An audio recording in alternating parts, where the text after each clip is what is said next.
Head-to-head PSM versus Persija. Macan Kemayoran jadi rintangan berat untuk kebangkitan Juku Eja. 3 fakta menarik jelang bentrok PSM Makassar versus Persija Jakarta. Persija Development raih posisi ketiga pada Nusantara Open 2025. Jawaban Erick Thohir saat ditanya statusnya sebagai ketum PSSI usai dilantik jadi Menpora, tergantung FIFA. Halo semua, selamat datang di channel Total Liga IDN. Kali ini kita akan membagikan berita sepak bola Indonesia pilihan, dan langsung saja kita ke berita yang pertama. Head-to-head PSM versus Persija. Macan Kemayoran jadi rintangan berat untuk kebangkitan Juku Eja. PSM Makassar akan berhadapan dengan Persija Jakarta pada pekan ke-6 Super League 2025-26 di Stadion Gelora B.J. Habibie Parepare, Minggu 21 September 2025 pukul 19 waktu Indonesia Barat. Ambisi tim tuan rumah untuk bangkit dari keterpurukan terhadang rintangan besar dari tim tamu. Laga pekan ini akan menjadi pertemuan ke-23 sepanjang sejarah untuk kedua tim. Dari 22 pertandingan yang sudah berjalan, Persija mengoleksi 7 kemenangan, PSM 6 kali menang, dan 9 lainnya berakhir imbang. Saat ini, PSM Makassar masih terpuruk di dasar klasemen, tepatnya posisi ke-18 dengan hanya torehan 3 poin. Tim berjuluk Juku Eja itu mencatatkan 3 kali imbang dan sekali kalah pada awal musim ini. PSM menjadi satu-satunya tim di Super League 2025-26 yang belum mampu meraih kemenangan. Terakhir, Juku Eja tumbang di tangan Persita Tangerang dengan skor 1-2. Kami banyak membuang-buang waktu di lapangan tengah, padahal di latihan tidak seperti ini. Kami tidak mengontrol emosi. Kami sudah membahas ini sebelum pertandingan, ujar pelatih PSM, Bernardo Tavares. Di sisi lain, Persija memulai awal musim ini dengan berapi-api. Tim berjuluk Macan Kemayoran itu masih belum terkalahkan hingga memasuki pekan ke-6 saat ini. Skuad asuhan Mauricio Souza itu saat ini bertengger di posisi kedua klasemen sementara dengan torehan 11 poin. Persija mencatatkan 3 kemenangan dan 2 kali imbang dalam 5 laga mereka. Macan Kemayoran meraih hasil imbang 1-1 saat menjamu Bali United pada pekan ke-5. Kapten Persija Jakarta, Rizky Ridho, menyayangkan hasil tersebut. Kami banyak hilang fokus dan kecolongan lewat gol serangan balik, kata Rizky Ridho. Berikut 5 laga terakhir PSM Makassar versus Persija Jakarta.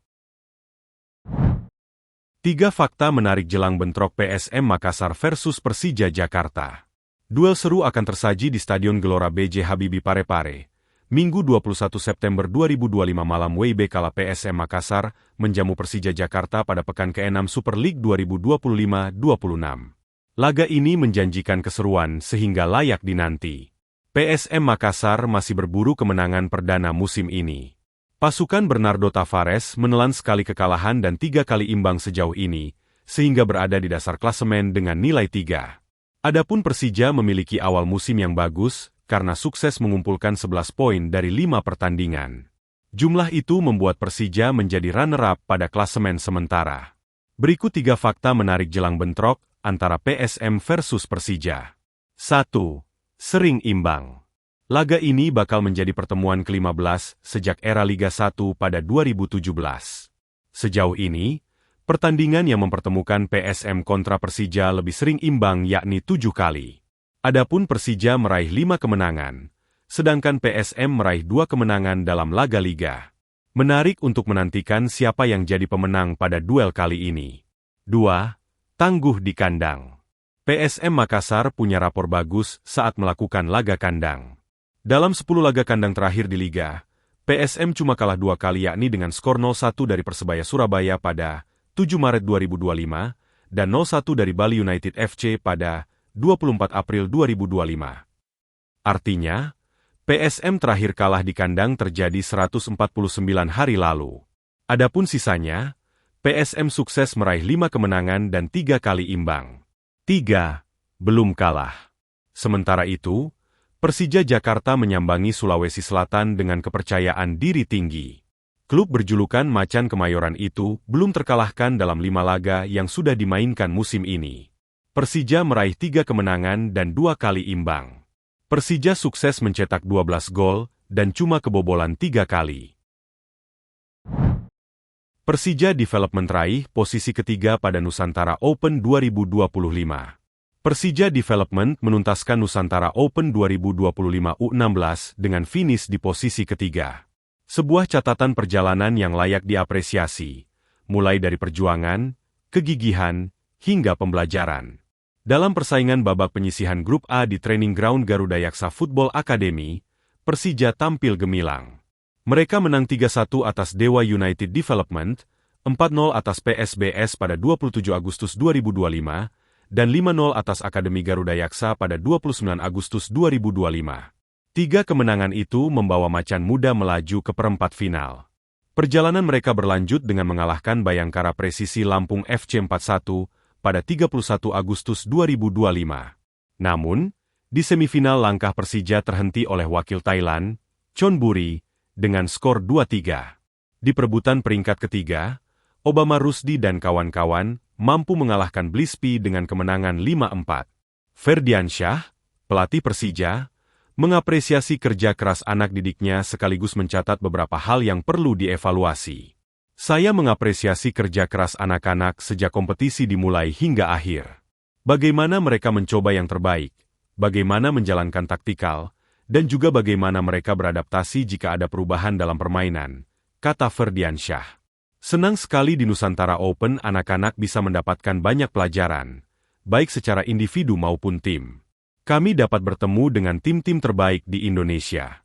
Kami pun bertemu tim dari Thailand, yang menjadi gambaran bagaimana menghadapi lawan internasional jika kelak mereka bermain untuk timnas, tuturnya lagi. Dalam perjuangan itu, 4 pemain Persija masuk dalam daftar 30 pemain terbaik Nusantara Open 2025.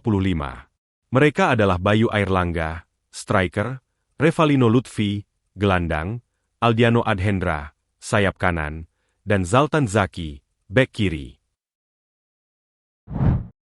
Jawaban Erick Thohir saat ditanya statusnya sebagai ketum PSSI usai dilantik jadi Menpora, tergantung FIFA. Erick Thohir angkat bicara mengenai statusnya sebagai Ketua Umum PSSI setelah dilantik menjadi Menteri Pemuda dan Olahraga RI yang baru. Dia menyebut keputusannya mundur atau tidak bergantung pada aturan FIFA. Erick Thohir resmi dilantik oleh Presiden Prabowo Subianto sebagai Menteri Pemuda dan Olahraga RI. Pelantikan dilakukan di Istana Kepresidenan pada Rabu 17 September 2025. Pelantikan ini membuat Erick Thohir berarti menjadi pengganti Menpora RI sebelumnya, Dito Aryo Tejo. Ia pun dipastikan saat ini merangkap jabatan sebagai Ketua Umum PSSI, yang sudah diemban sejak Februari 2023. Ketika ditanya perihal posisinya di PSSI, Erick mengatakan semua bergantung pada keputusan dan aturan FIFA.